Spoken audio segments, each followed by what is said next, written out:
আমরা সর্বপ্রথম কৃতজ্ঞতা জ্ঞাপন করছি যে তিনি আমাদেরকে আপনাদেরকে এই দিন আহরণ করার জন্য মনোনীত করেছেন। এই জন্য সকলেই আমরা দিন থেকে একবার কালিমাতুশ শুকর আদায় করি, আলহামদুলিল্লাহ।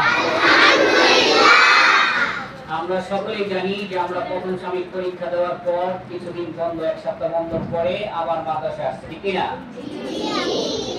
এখন আমাদের আল হাবিব মার্কাজুল মাদ্রাসার প্রথম সাময়িক পরীক্ষার ফলাফল ঘোষণা করা হবে। শিক্ষাবর্ষ 2025-26 2025-26 শিক্ষাবর্ষের প্রথম সাময়িক পরীক্ষার ফলাফল ঘোষণা করা হচ্ছে। যারা শুরু প্রত্যেক ক্লাসে যার যার ক্লাসে 1-2 দিন হয়েছে, যারা শুরু তাদের নাম বলা হবে। সর্বপ্রথম শিশু শ্রেণী থেকে যে প্রথম হয়েছেন তাদের নাম ঘোষণা করা হচ্ছে। প্রথম, দ্বিতীয়, তৃতীয়। শিশুতে প্রথম হয়েছেন মুসাম্মদ আনিশা আক্তার।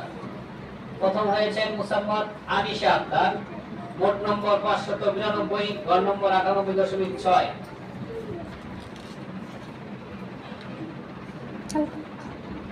সালাম দিবেন, যারা 1-2 দিন হবেন তারা সালাম দিবেন।